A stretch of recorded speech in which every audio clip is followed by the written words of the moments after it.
In this segment, we'll talk about the second component of the 5 components of leadership that we've been discussing, and that's the idea of followers. As we've discussed, the relationship between leaders and followers is a key component of leadership. We are all leaders in some context, and all followers in some context. In the play by Arthur Miller that we read, called The Enemy of the People, illustrates the fluidity of leaders and followers and the relationship between leaders and followers. Both the doctor and the mayor in the play are both leaders, and they are both followers. The doctor is a leader because he's trying to make a change in the community and has responsibility for certain things, but the mayor is on the doctor's board and is the elected official, so he, in a certain extent, is a follower of the doctor, but is also a leader of the doctor, and vice versa. Follower has generally negative connotations. It's presumed to be of lesser importance. In some cases, the very term follower can be perceived as negative. In fact, some theorists postulate a better use of terms than followers, such as constituent or participant. Many associate follower with passivity. However, followers can and do play a vital role in the process of leadership. A great deal of flux between leadership and followership exists.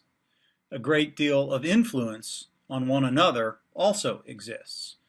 Leader-centered or leader-centric leadership models sometimes overshadow the importance of followers. But the importance of followers in the leadership process really involves an interplay between the roles. Robert Kelly is sort of the father of the idea of followership, and his work in Praise of Followers, which we read, talks about the theory of the study of followers. And he uses a grid chart with 2 axes that you see in the slide.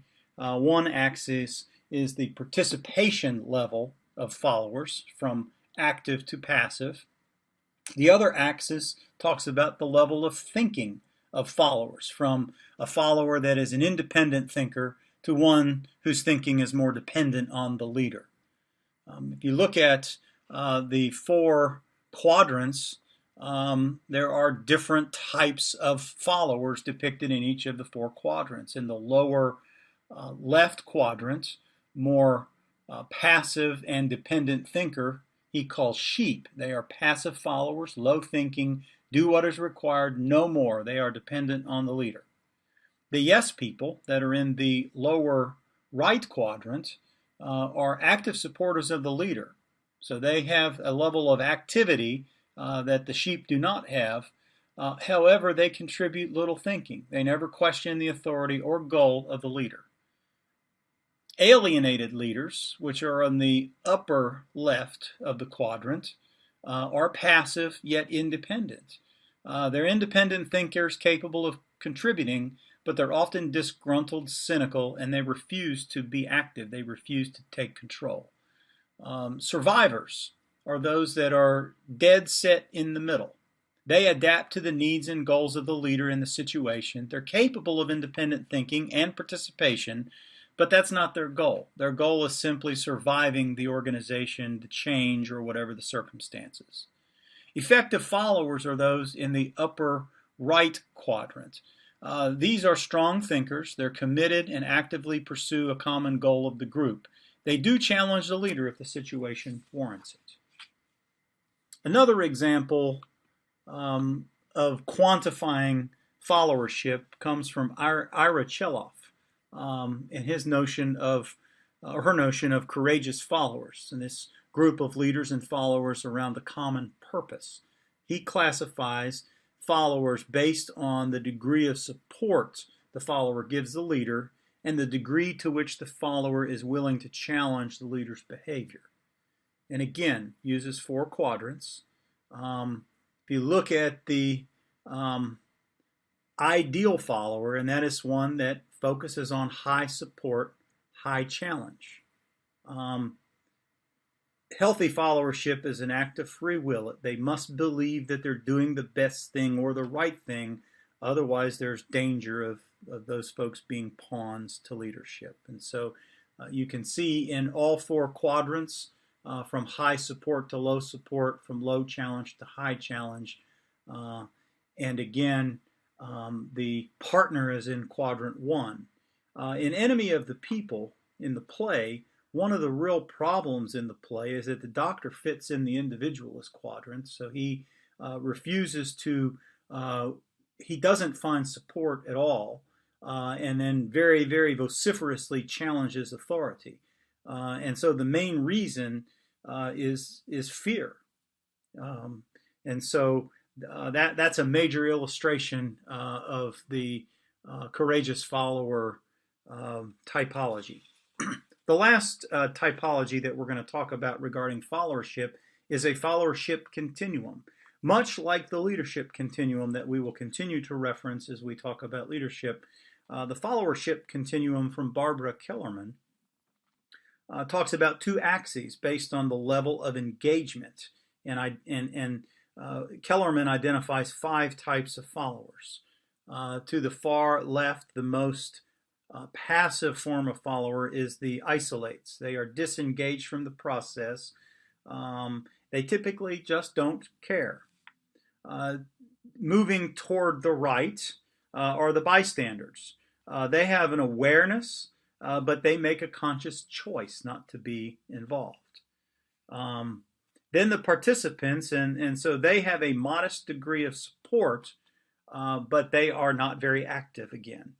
Activists are highly engaged, either in support or opposition. And then the diehards are those who die in support or opposition. So followers typically have less power, authority, or influence than their superiors. But that doesn't mean in this case that the followers' power comes from holding leaders accountable. In some cases, it does. So even in silence, sometimes a refusal to act, followers isolates bystanders tacitly, implicitly, in supporting the status quo of the leaders, consequently their goals. And so you got to look at that from the standpoint of the active to the passive, and you also begin to see this in the play Enemy of the People, where the doctor is the diehard, but you also see many of the members of the townspeople who really have the opportunity to change the dynamic in followership in this play and follow the doctor who's trying to do the right thing. But the townspeople, the majority of the townspeople, either fall into the isolates or the bystander category. Very few of the members in the play actually move to an active role in being involved. And so that's important. And another important final aspect of followership is the idea of the whistleblower. This is really what the doctor was trying to do, draw attention to unethical practices of the leader or an organization, in this case a community, and protect the common good. The doctor was trying to warn the people of the town about the poisoned well. There is an obligation, in this sense, he feels, in healthy followership, in being able to do the right thing for his community.